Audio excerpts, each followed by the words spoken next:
Welcome to What is Good, a podcast from the Texas Baptist Christian Life Commission, where we explore contemporary cultural issues through a biblical lens.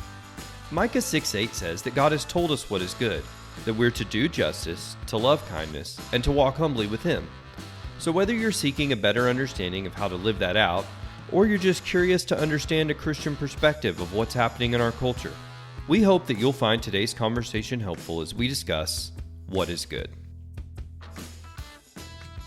This afternoon's keynote is Dr. Julio Guarneri, and I'm going to read the boring bio first and then do a little bit of the intro. So what we have first is Julio Guarneri is the Executive Director of the Baptist General Convention of Texas and is the first Hispanic to hold this position since the convention's founding in 1886. Julio has more than 39 years of ministerial experience, serving most recently for 13 years as lead pastor of Calvary Baptist Church in McAllen. He is passionate about sharing the gospel with the nations and cross-cultural missions and ministry. So that's the official boring bio. But I will tell y'all, in the time that I've gotten to serve with Dr. Guarneri, both as the executive director for our convention, but also as the president of our convention, even officer, I believe, too, you're going through that, he has been a tireless friend and fellow advocate for the Christian Life Commission. When it started to kind of leak that he was one of the finalists, John and I were literally giddy on the phone, going back and forth. We were rooting for you. And just so thankful, because time and time again, as a convention officer and is now as an executive director for the convention, he has supported us in the work that we do. When we've called on him, he has said, how can I help? I'm here and I'm available. He cares about the same things we care about. He has a kingdom heart and a kingdom mind when he approaches these things, and we're so thankful for that. And the way you support the work that we do, we feel so valued and appreciated. And when we called on him with not a lot of a heads up notice that, hey, we need somebody to come and help us with this, he said yes. And that's kind of the pastoral approach that I've seen and so appreciate is in all the ways he leads with wisdom and decision. He leads with a pastoral heart, and that shows in the way you approach even hard topics and delicate issues. There's the compassion and love of Christ present even in those harder conversations. And so thankful for you, for your willingness to come and join us today and be a keynote. So will you all join me for Dr. Guarneri for our second keynote?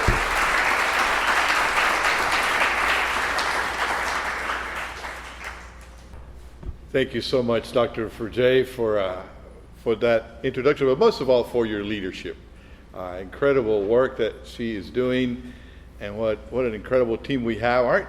As you've been part of this morning, aren't you glad that you're part of this, that we get to be a part of such great work, and I am just delighted to be able to be with you today. It's quite an honor. Thank you for being here. Thank you for caring and for being a part of what we're doing. A couple of years ago, the Baptist World Alliance met in Birmingham, Alabama, and during one of the times, I told my wife that I wanted to go visit the 16th Street Baptist Church, where Dr. Martin Luther King Jr.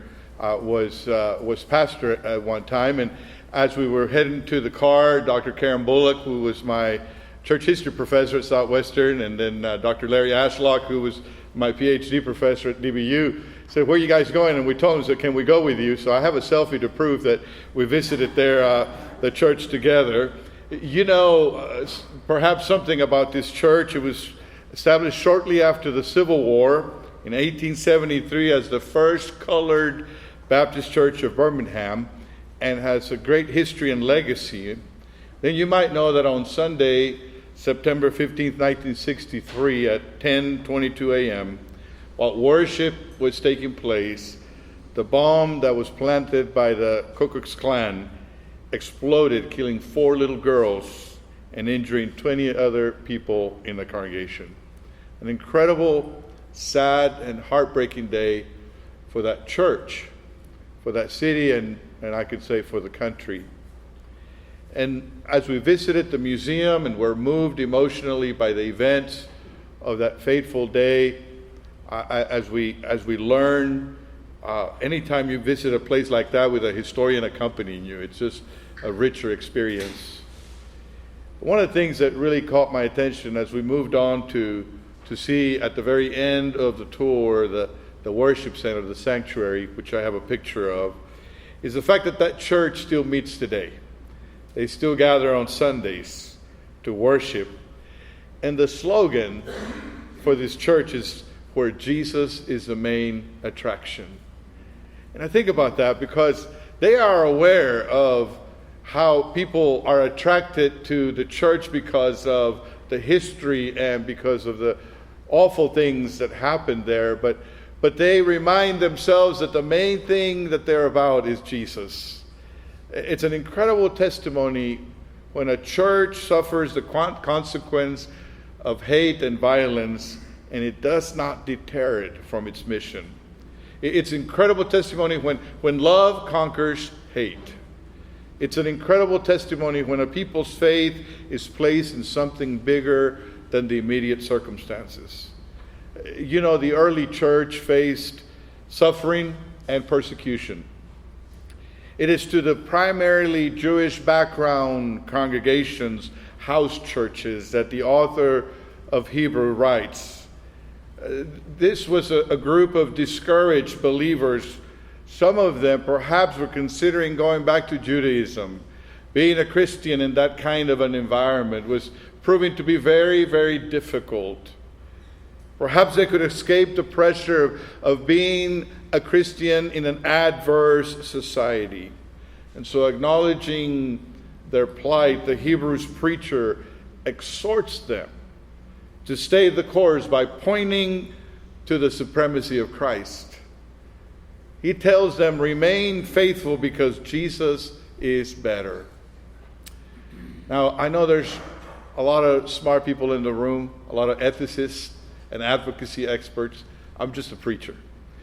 So I would like to, if you allow me, just do an exposition of Hebrews 11 and 12 and then talk about some implications. You know that the entire book of Hebrews makes the case for the supremacy of Jesus. The author is saying Jesus is better than the angels. Jesus is better than Moses. And because Jesus is better, we have a better rest.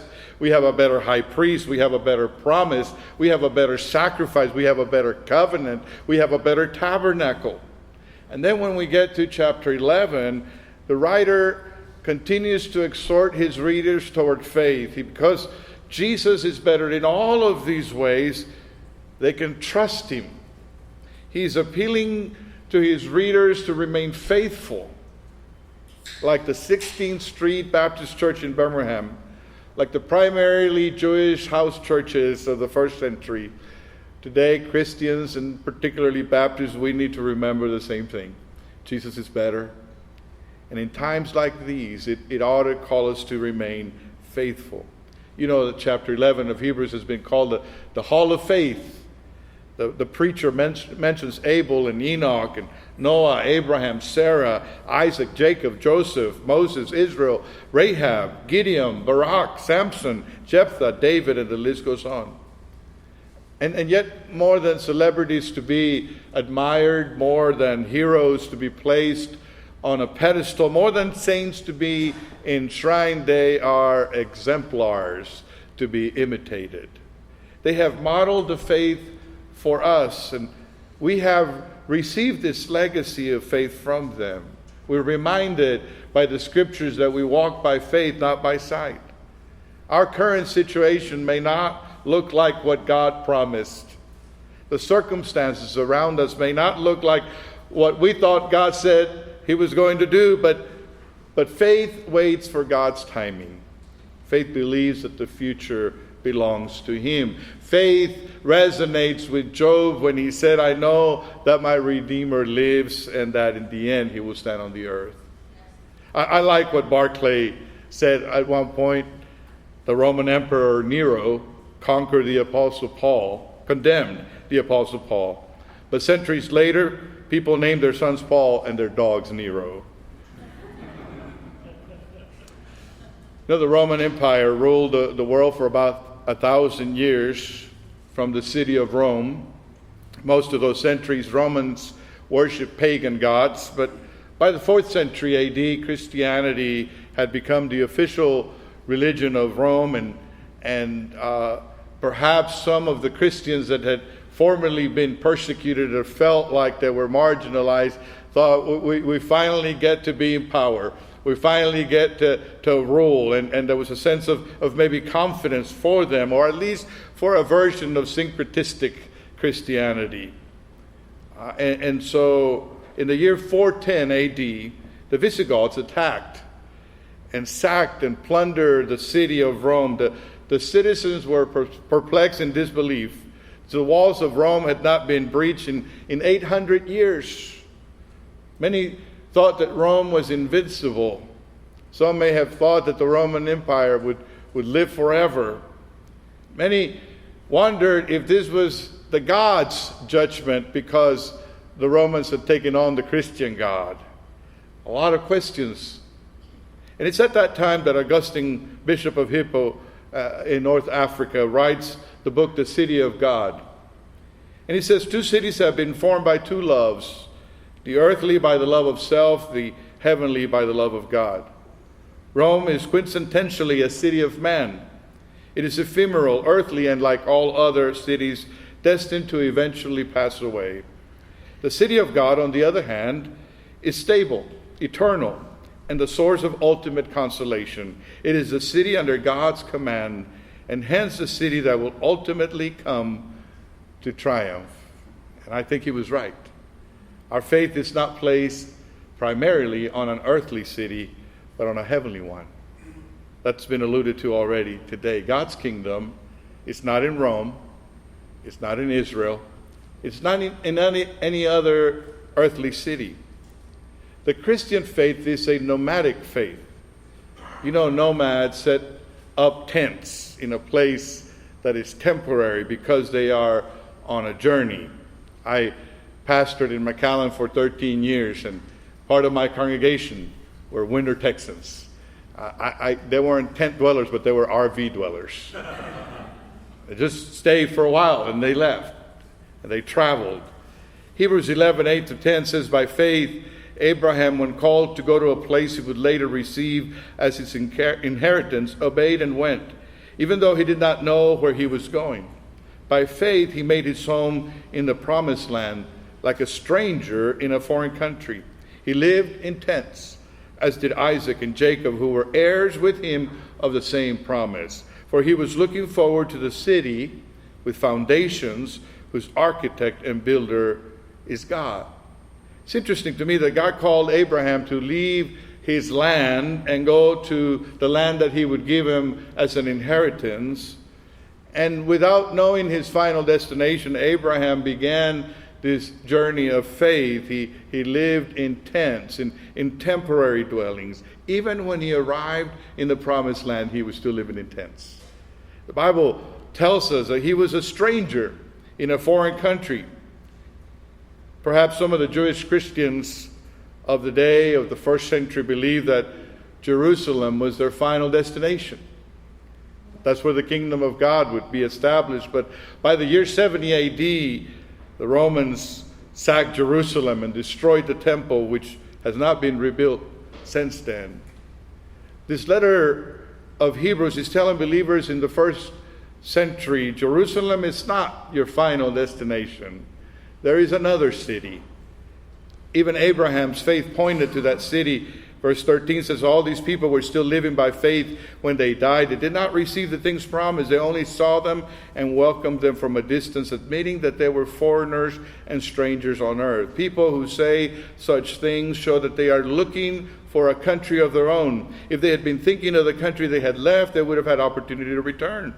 Instead, they were longing for a better country, a heavenly one. Therefore, God is not ashamed to be called their God, for he has prepared a city for them. The Bible tells us the children of Abraham are nomads.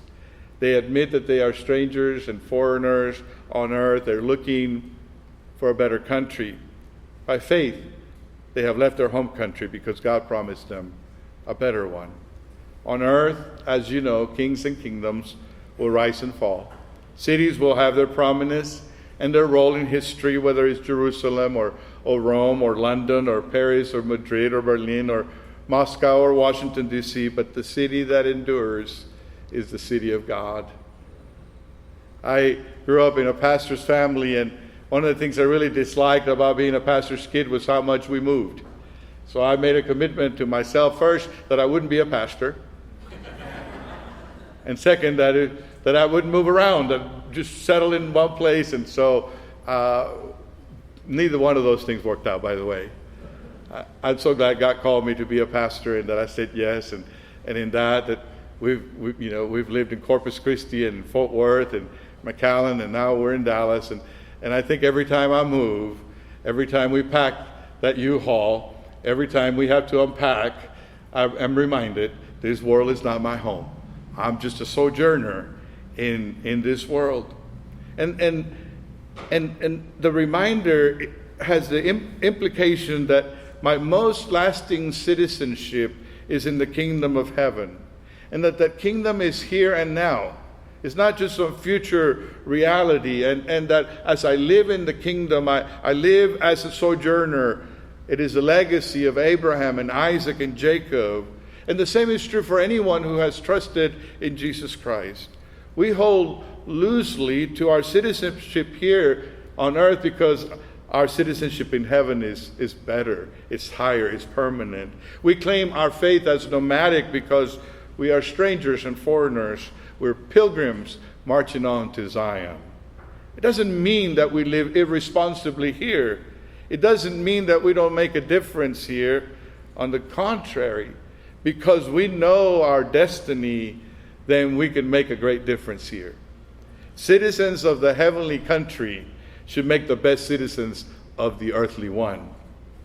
Because Jesus is better, we stay on the pilgrimage. Because Jesus is better, we have the confidence of a better country.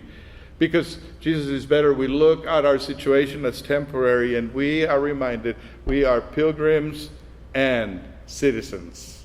And because we are pilgrims, we identify with the people of God in the Old Testament. Because we're pilgrims, we identify with the struggling Jewish church of the first century. Because we are pilgrims, we identify with our Baptist forefathers who were a small minority and suffered persecution. We stand with them advocating for religious liberty for all groups. Because we are pilgrims, we identify with migrant peoples. We live in a time and a moment of the world's greatest migration.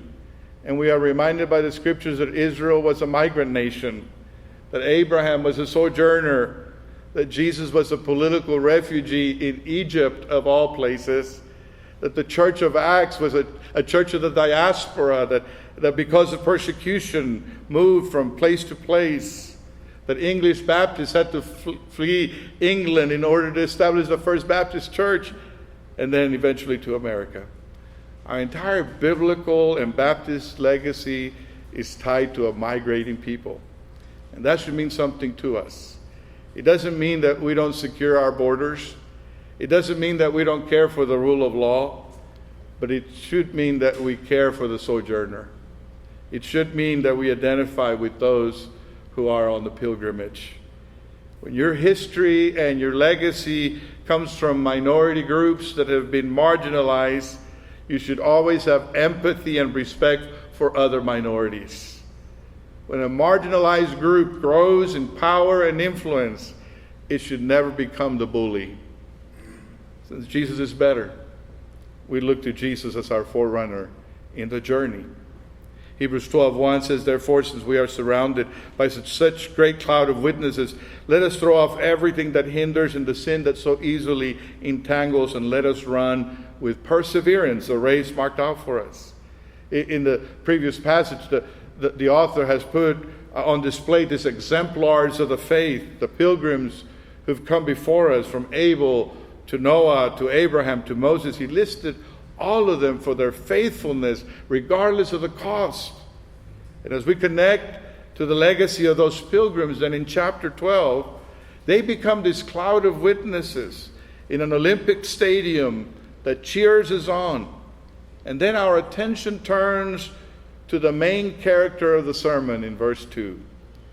It says, "Fixing our eyes on Jesus, the pioneer and perfecter of faith. For the joy set before him, he endured the cross, scorning his shame, and sat down at the right hand of the throne of God." We fix our eyes on Jesus as pilgrims with dual citizenship. And we learn a few things from our gaze on him. We learn that his kingdom includes suffering. The supreme exemplar is Jesus. He's at the finish line. He's being crowned champion. So we fix our eyes on him. We acknowledge his victory, but we also acknowledge the way he obtained victory. Jesus doesn't just show us where the finish line is. He shows us the way to the finish line. When we fix our eyes on Jesus, we see a king on a throne, but we also see a cross.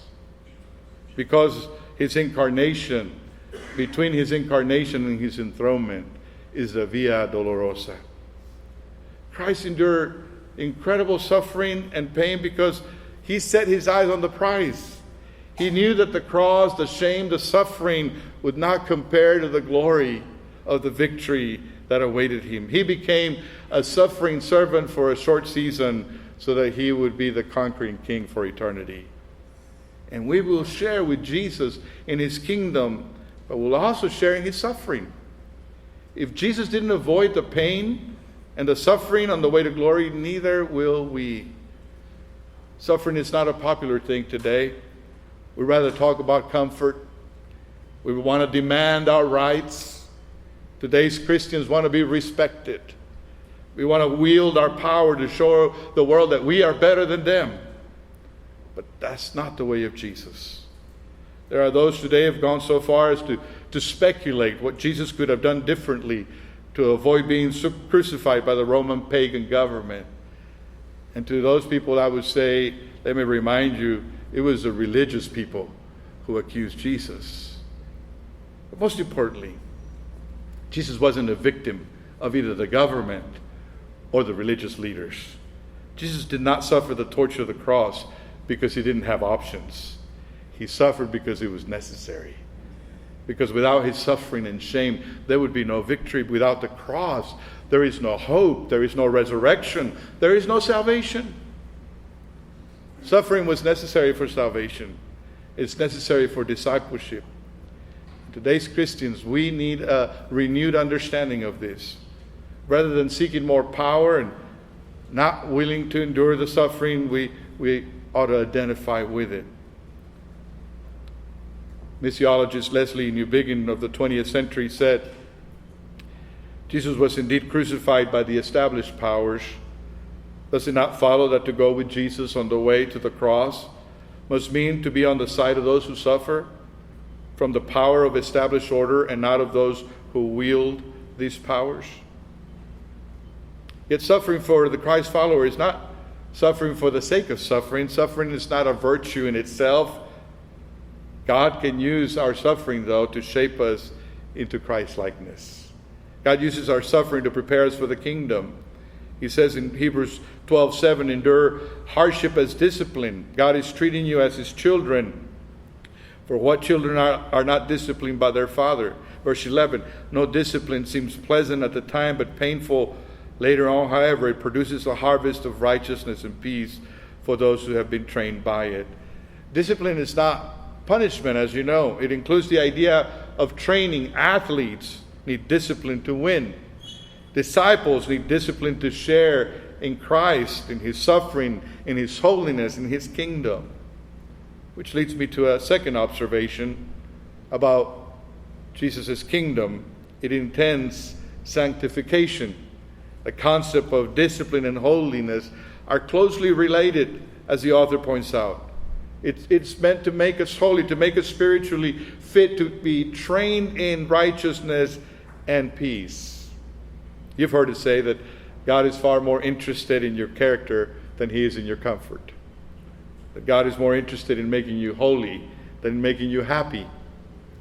So in this image of runners in the race, holiness has to do with stripping ourselves from everything that weighs us down. Let us throw off everything that hinders and the sin that so easily entangles us. So we understand that the purpose of discipline is to sanctify for the kingdom. The writer of Hebrews has told his audience that they don't need to go back to the law. The old covenant of the law had been replaced by a covenant of grace. But grace is not an excuse for sinful living. You probably know the story of Dietrich Bonhoeffer. German theologian and pastor of the early 20th century, who during the time of the Nazi regime was opposed to that power. He disagreed with the German church that sympathized with the Nazi movement, and because of his opposition, he risked his own comfort and safety.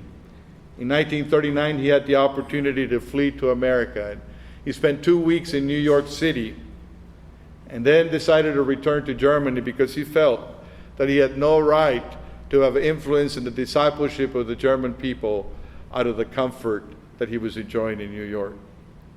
When he returned, he was arrested in 1943 after they discovered that he'd been part of a conspiracy to kill Hitler, and eventually was executed by hanging. But thankfully, before he died, he wrote several books, and one of them, The Cost of Discipleship. And in this book, he talks about cheap grace. He says, cheap grace is a preaching of forgiveness without requiring repentance, baptism without church discipline, communion without confession. Cheap grace is grace without discipleship, grace without the cross, grace without Jesus Christ living and incarnate. And if I could add to Bonhoeffer's Bessner's words, then I could say cheap grace is grace without radical obedience. The essence of the law was to communicate that God is holy and that he expects his people to be holy. We are no longer under that covenant. But in the covenant of grace, when it comes to radical obedience, when it comes to holiness, the good news is that grace opens up the way for the Holy Spirit to transform us from the inside out. That's the connection. And so he says in verse 14, make every effort to live in peace with everyone and to be holy. Without holiness, no one will see the Lord. See to it that no one falls short of the grace of God and that no bitter root grows up to cause trouble and defile many. As Pilgrim citizens, we recognize that if we want to see righteousness and justice in our community and in our country, it needs to begin with us. That we lead by example. That we cannot expect the world to be different if we practice cheap grace.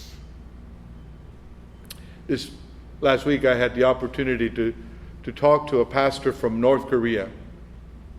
He told us his story of how he came to Christ.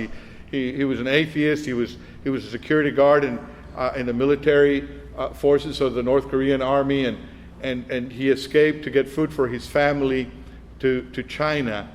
And with a mental block about the existence of God, he met a missionary, a Chinese Korean missionary. And he saw the way that missionary lived.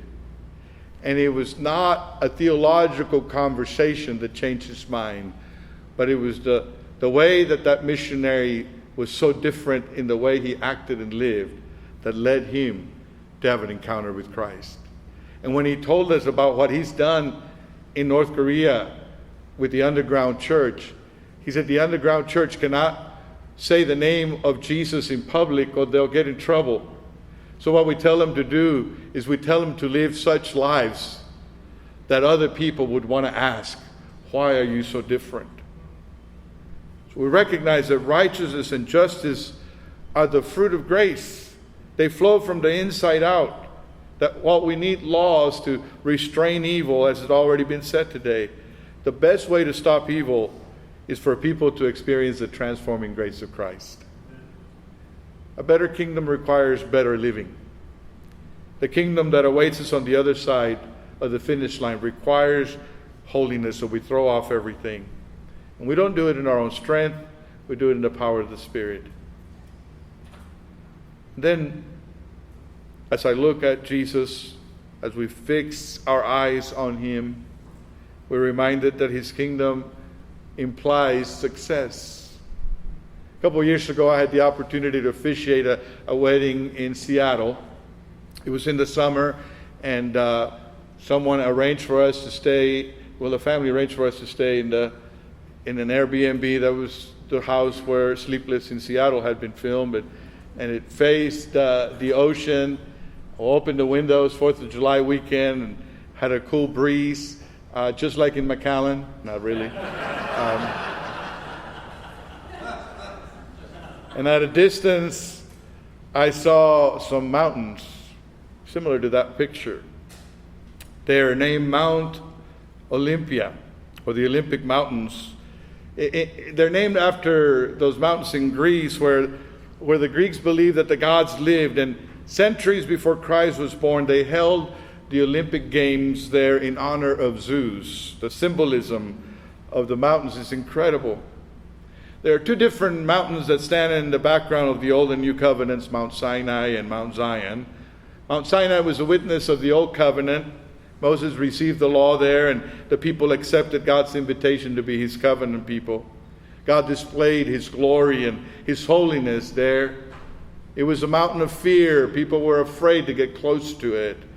But Mount Zion, the mountain of the new covenant, is not a mountain of fear. It is a mountain of blessing. It's a mountain of confidence. It is the headquarters of the better kingdom. It is the symbol of ultimate victory and triumph.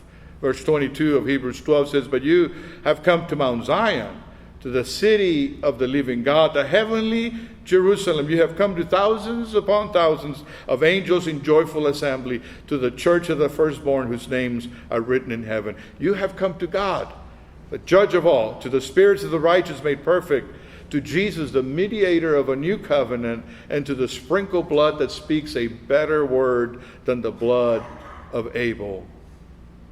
Jesus not only finished the race victoriously, but he made it possible for us to get to the mountain. He changed the mountain of fear to a mountain of victory and reward. It was that reward that allowed him to endure the cross and the shame. It is that reward that compels us to remain faithful to our task. It is what is waiting for us at the end that allows us to endure. Mount Zion, the city of the living God, the heavenly Jerusalem awaits us. We can see it from a distance. We delight in its beauty. And then verse 28 of Hebrews 12 reminds us, therefore, it says, we are receiving a kingdom that cannot be shaken. Let us be thankful and so worship God acceptably with reverence and awe. We are receiving a kingdom that cannot be shaken. So we're filled with gratitude. We're filled with confidence. We're filled with a holy reverence for God. It allows us to endure discipline, to bear suffering, to pursue holiness and righteousness and peace. I'll close by just reminding us of three foundational truths that come from this passage related to advocacy. The first one is that the supremacy of Jesus. Jesus is better. That's what the Hebrews needed to know, and that's what we need to know today. The second one is the nomadic nature of Christianity. We remind ourselves that we are pilgrims. As a child, my parents gave us a copy of John Bunyan's A Pilgrim's Progress, the children's version. He had more pictures than words. But I got the point. The main character, Christian, was on a pilgrimage. He was on a journey, and there were difficulties, but he needed to know that about his destination, and that's the way the Christian life ought to be lived out. And the third truth is that the endurance of the kingdom, that we are in an unshakable kingdom. We inherit an unshakable kingdom. What are the implications of that? Well, first, for me, we are encouraged by those truths. We're encouraged by the legacy of faith we have received.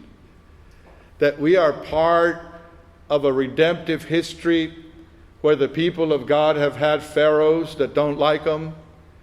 They have had Babylonian kings that have oppressed them. They have had Caesars that have made them choose between Jesus as Lord or Caesar as Lord. And that redemptive history has moved forward and will come to a conclusion. I am encouraged by that. I am not alone. We are not alone. We don't live in fear. We live in confidence. The second implication for me of these things is that we have dual citizenship. We are citizens of God's kingdom. That ought to be our ultimate loyalty. But we are also citizens of an earthly country. And our citizenship in heaven ought to make a difference here on earth. The third implication for me is that as we follow the supreme example of Jesus, we need to remember that we need to do the right thing, the right way, in the right spirit. That we don't believe that the end justifies the means. Jesus obtained what was ultimately good for us, and he obtained it through the way of suffering, and he obtained it with a spirit of servanthood. Fourth, that we identify with and we advocate with those who suffer and are persecuted. That's our legacy. That's where we come from. That's what Jesus was about. Then fifth and final, that we build our communities and our country with the confidence of victory.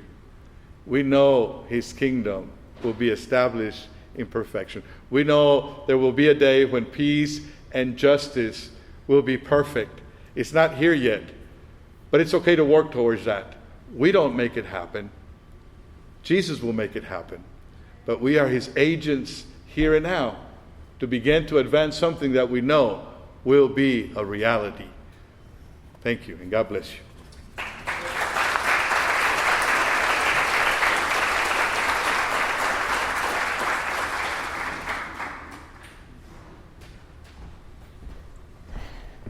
When I first started working at the Christian Life Commission over 5 years ago, Farrell Foster was encouraging me one time, and his words to me stuck, and I think about them almost weekly. And he says, Katie, there may come a time in your life where you will have to decide, do I serve this institution, or do I serve this group, or do I serve the kingdom of heaven? And he said, never forget where your loyalty is. Never forget where your citizenship is.